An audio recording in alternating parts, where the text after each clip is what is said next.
চশমা museum, a house of world class, জলট্যাক মোড়, বহরমপুর মডার্ন হোটেলের সামনে।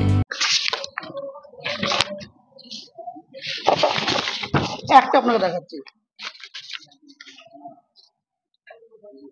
এই যে 7/1/2013-তে জলঙ্গি বিডিও অফিসে তৎকালীন বিএলও, এই যে প্লাস এই যে এই ভোটার লিস্টগুলো আপনারা গিয়ে খবর নেন এরা কবে থেকে আছে।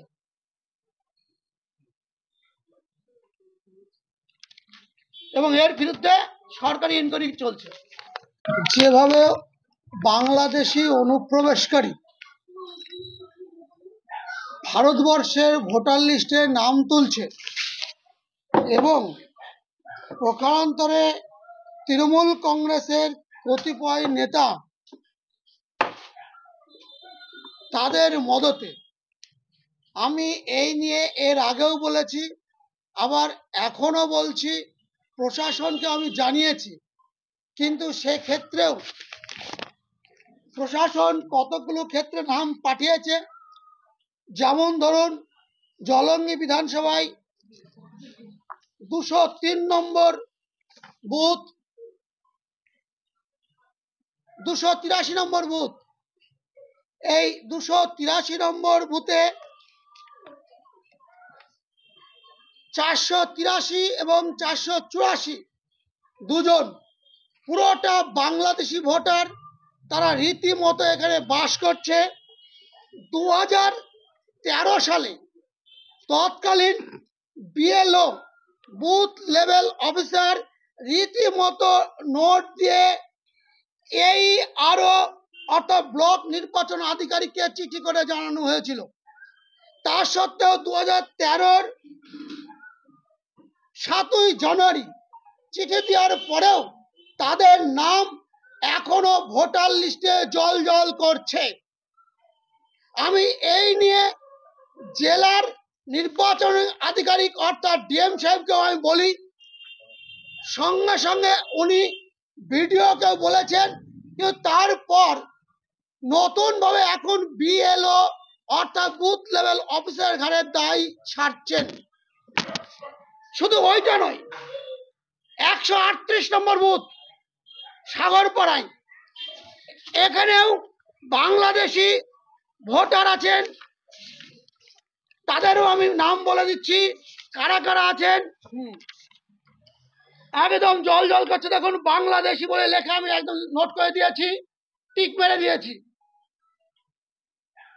সাহেবনগর অঞ্চলের 124, এই 114 এবং 115 নম্বর বুথ অর্থাৎ কাগমারি গ্রাম, সেখানে যান, গ্রামের পর গ্রাম অর্থাৎ সেখানকার ভোটার লিস্টের পর ভোটার লিস্ট সব বাংলাদেশিতে ভরা। আমার আনুমানিক ধারণা, আমার কাছে যে তথ্য মোটামুটি আমার কাছে কানাঘুষা বা যেভাবে কালেক্ট করেছি, তাতে এই জেলায় 22টা বিধানসভার মধ্যে 2,43,397 জন অনুপ্রবেশকারী বাংলাদেশের লোক আছে। ফারাক্কা বিধানসভা থেকে 19,768, শামসেনগঞ্জ 18,552, সুতি 14,318, জঙ্গিপুর 15,512, রঘুনাথগঞ্জ 16,917, লালগোলায় 18,920, ভগবানগোলায় 19,017, রানীনগরে 17,465,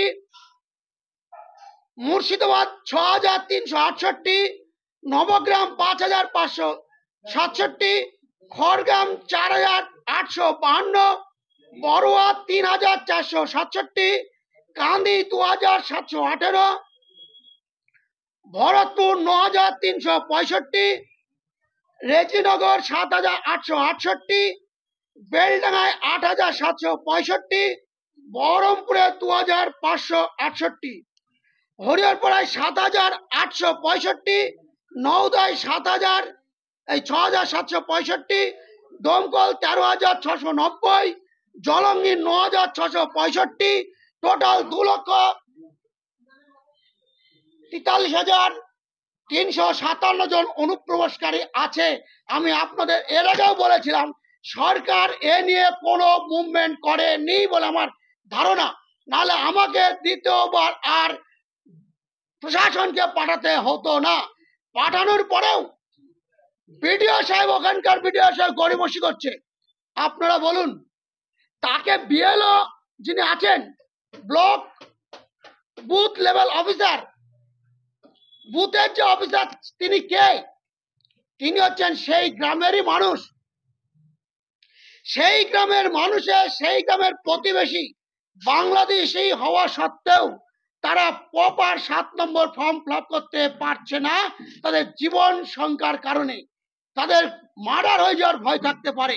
সেই কারণে আমি বলবো সরকার বাহাদুরকে, অন্য বিডিও অফিসের অফিসারকে পাশের বিডিও অফিসে দিয়ে এইগুলো ভেরিফিকেশন করা উচিত। সাগরপাড়ায় যেটা আছে 138, আপনারা চলে যান। ভোটার এখনো বাংলাদেশে, ইন্ডিয়াতে ভোটার লিস্টে নাম আছে, নাম বলে দিলাম, বুথ নাম্বার বলে দিয়েছি, ওখানে সিরিয়াল নাম্বারও বলে দিয়েছি, 293, 291, 292 স্পেসিফিকলি আমি বলে দিয়েছি। আপনারা কি খবর নেন? জলঙ্গির 283 নম্বর বুথ, 483 এবং 484, এইরকম আমার কাছেও আরো অভিযোগ আছে, কিন্তু অভিযোগ করা, তথ্যগুলো দেয়া আমার কাজ নয়, কাজ সরকার এবং সরকারের করা উচিত। 13 সালে তৃণমূলের কংগ্রেসের যারা পঞ্চায়েতের মেম্বার ছিলেন, তিনি বহুবার চাপ দিয়েও বিএলএ কে সম্মতি প্রদান করাতে পারেনি। বিএলও ডাইরেক্ট বিরোধিতা করা সত্ত্বেও কি করে ওই বুথে বাংলাদেশি নাম ঢোকানো হলেও এর কৈফত এই জেলা নির্বাচন তৎকালীন আধিকারিককে দিতে হবে, অর্থাৎ তৎকালীন বিডিও এবং ডিএম কে দিতে হবে। আমি ডিএম কে এবং সেই সময়কার বিডিও কে